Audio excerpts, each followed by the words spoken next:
Well, good morning, y'all. It's Kate's Garden Chicken and Cat Rambles. And it's a cool Friday morning. Forgive me, but I don't think I'm going to reach my gardening goal before my birthday this week. The only excuse I have is that I just haven't felt like it. And yesterday we barely made it past 50. And we had like 20 to 25 mile an hour sustained winds. Not like just gusts, but it just blew all day long. So, I was going to sit out here with my ears covered to keep the wind out and sit in the garden. I just wasn't. Just been one of those weeks. Some of it's procrastination, other of it is just, I don't know, maybe I'm just finding any excuse for the timing not to be right. I don't know. But we have had, sorry for not having our microphone on. Once again, sorry, if you look at the ground, maybe you got a chicken. The microphone only fits my older iPhones, and because I haven't been needing them or using them for phones, I keep forgetting to put them on a charger. Plus, they're both old. One's an iPhone 7, which you guys, if you know me, I've held on to forever because that's what I do with phones. I don't have to have the newest technology. I just need the basics. I need it to do what I need to do, make phone calls, allow me to text on occasion, though I'm not a huge texter, and film. So I have like a little van-top version of a GoPro. I don't like the way it films. It's a hassle to pull out the SD card, put it in a reader, then I have to load it into the regular computer and go through editing software, which I don't have, so I just don't. So here's the ferals. It's morning, and they're all coming over to the human lady next door's out. So there's two, little mama, and that's a little bit, or no, that's Spunky. This little furrier one looks kind of like Spunky. That's a little bit.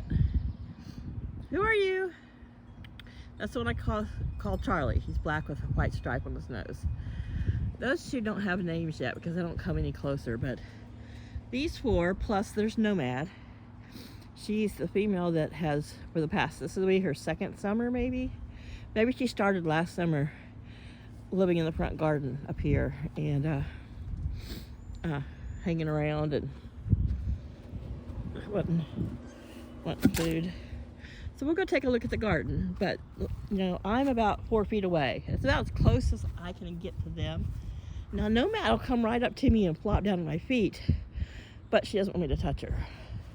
But as far as I know, she lives here somewhere in my yard. I found a couple places I'll show you, which I thought might be where she lays. I know she hangs out up here under the yucca. That's a pretty safe place because if you want to get something under the yucca, be prepared to be poked in the eye. Now this is a last year bloom stalk I didn't cut down yet. I once tried to pull one over with my hand and break it, and I got the worst splinter I've ever had in my life. But we did it. So I'll just throw this over here under the giant holly tree to just break down with any other limbs. So you can see from the outside rim of this growing that there's probably 10 feet to the root of the holly tree. Now this stuff you can't mow. There's a lot of dead branches. Anytime I have fallen limbs, I throw them under here if you're new to the channel, because underneath here is a great bunny habitat, and if one of these feral mamas doesn't have her babies over there next door where they always have them, I wanted to have a safe place. But I leave this every year. Now I will trim this back up so that this does not extend past the branches, but holly wood is not a very hard wood. It breaks quite easy. So in the summer, this is some of this wild grapevine that grows here. It's insidious. You can't eat what it grows, and it just takes over everything. So when I come across it, especially when it's a little greener like this, where I can really just pull it down and tear it up. But anyhow, I'm just rambling, I guess. The front garden needs attention. Oh boy, does it need attention. So I managed to get all the yucky grasses I don't want are dying out. That's all the brown stuff. The green stuff popping up here are wildflowers. So it's gotta, oh my goodness, take a day when I feel meticulous enough to sit out here and go through them. Now see this sticky grass? This is what I call sticky grass. Now, it doesn't sticker you, but it's kind of tacky feeling, sticky, like it's got little stickies on it. Goats love to eat this stuff. Ugh.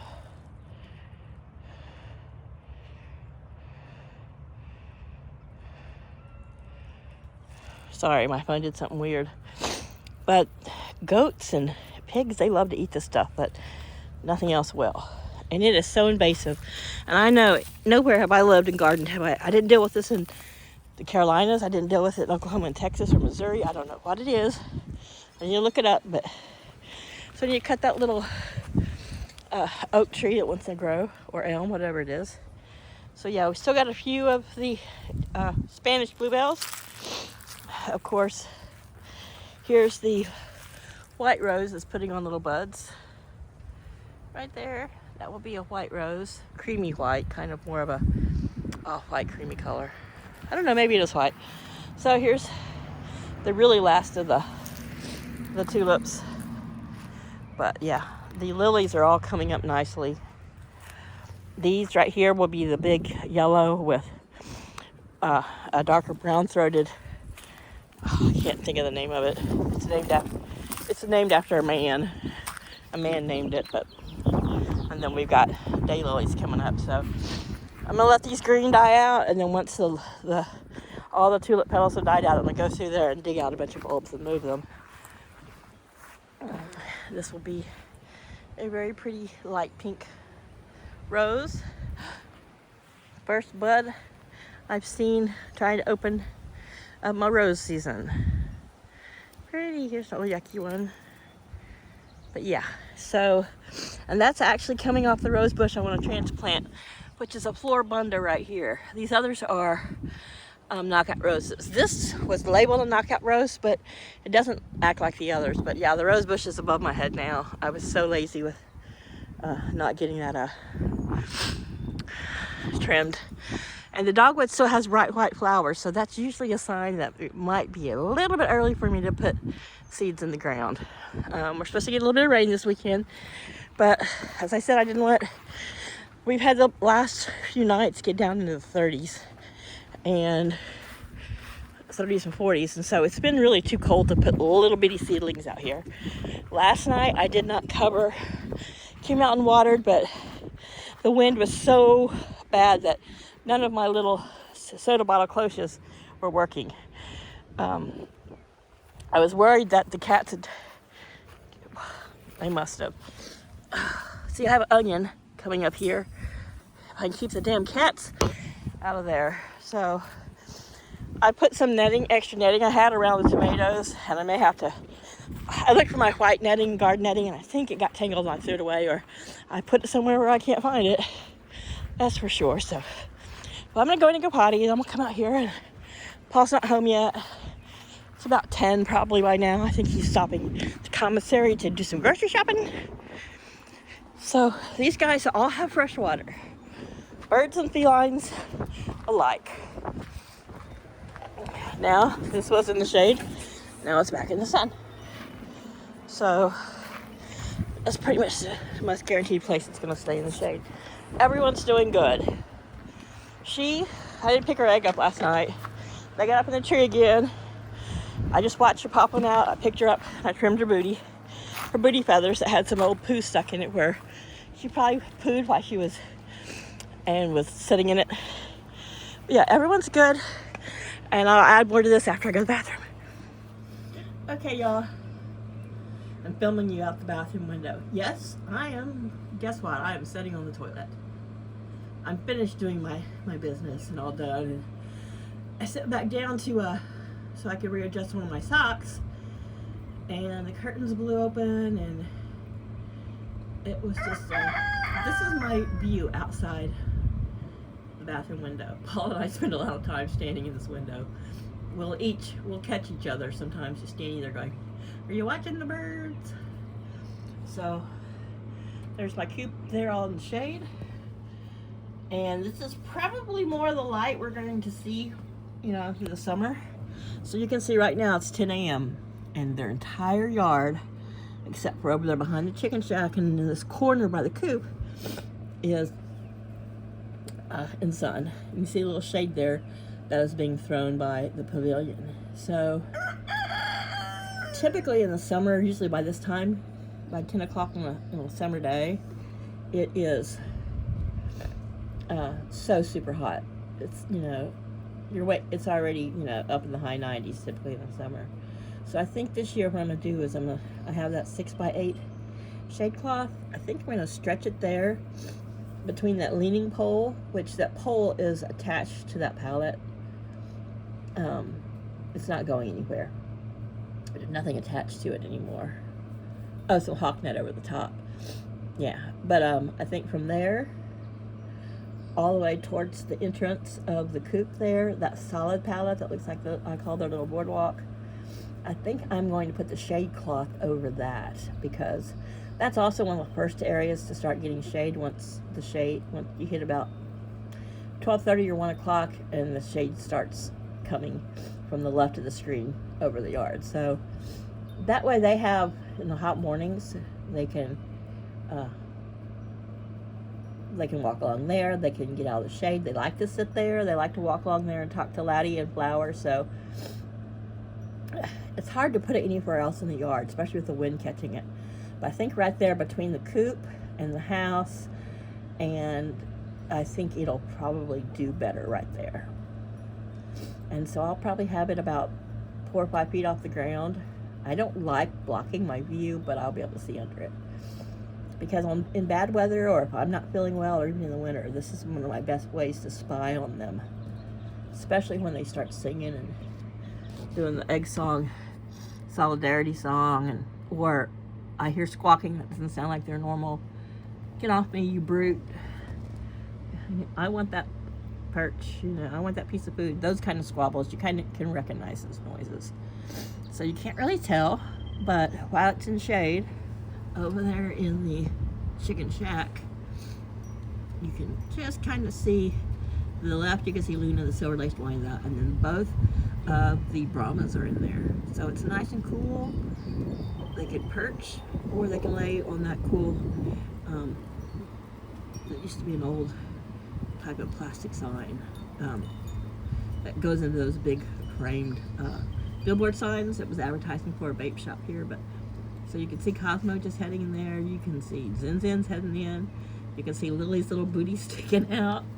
She, ever since she saw Zin Zin come running out of there with a little baby mouse, or a small mouse, she has put it together that that's where the treasure comes from. So she, several times a day, I think I've mentioned it before, I will catch her looking under there to the left, under her feet. It's kind of opening, so they can't get in there, but the mice can get in and out. And I see her with her head down in there every now and then, and they dig around it. So that's entertainment, enrichment. But it's a beautiful morning. I don't know why they're all just being chill, but they're just being chilled out. All right, so I'll tack this on the end of the video, and then I'm going to end it. We saw that my little cucumber seedlings were still there, still alive.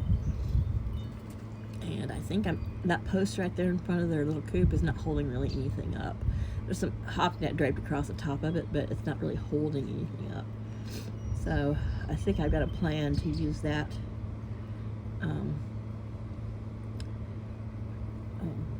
for a bench and a roosting thing outside of the coop.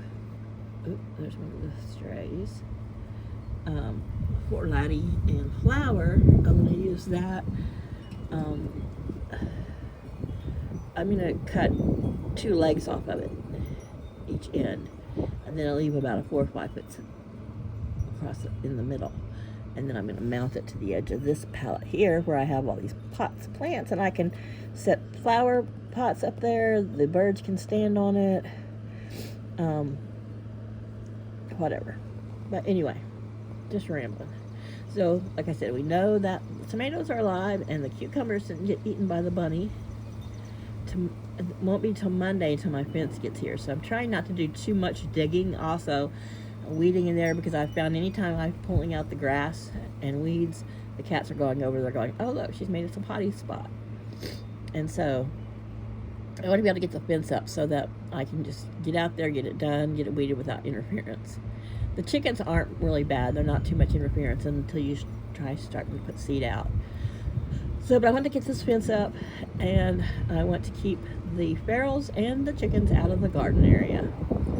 Now this grassy area there, you see just on the other side of the fence beyond their little wading pool, that's where a bunch of taller weeds have grown. And it's like a corner I can't really plant in and I can't get to mow, so I'm going to leave that wild, because I noticed yesterday at the edge of it, just to this left edge of all that green, nestled down in there was laddie and flower on the hottest part of the day down in that cool grassy shade. And all the other birds, because their yard was getting some shade, were lined up alongside it, and they were all just pecking and hanging out. So it's like a place the yard chickens like to hang out, and the larger flock likes to hang out with them there anyway. So we'll see. So probably through the weekend I'm going to finish getting some weeding done and some of the bulk stuff pulled out. And then as soon as I get that fence, I'm going to get it up. Because my onion would look like the onions that were in that bag were destroyed. The winter, they didn't make it through the winter, and the cats were digging in there, using it as a cat box. It doesn't smell, but I think they're just peeing in there. But yeah, so I'm going to get some mesh. Where I've trimmed up the netting that's excess hawk net, I've just been draping it over those frames to keep hoping it's enough of a deterrent in the way it blows in their faces, and it'll keep the cats out. But yeah, so I'm going to get up from here, because this is not like the most comfortable place to just sit. And that's just the excitement of a late morning in the yard. Of course, Cosmo goes in, checks on everybody. He's got a hen in here on the nest box. So he comes in, and he will come in and he'll peek in at her in the nest box. He didn't do it that time, and then he'll walk back out, just like checking on there.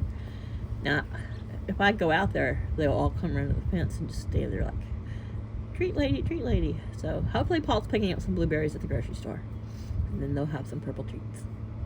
All right, I'm going to end this rambling video. Bye, y'all.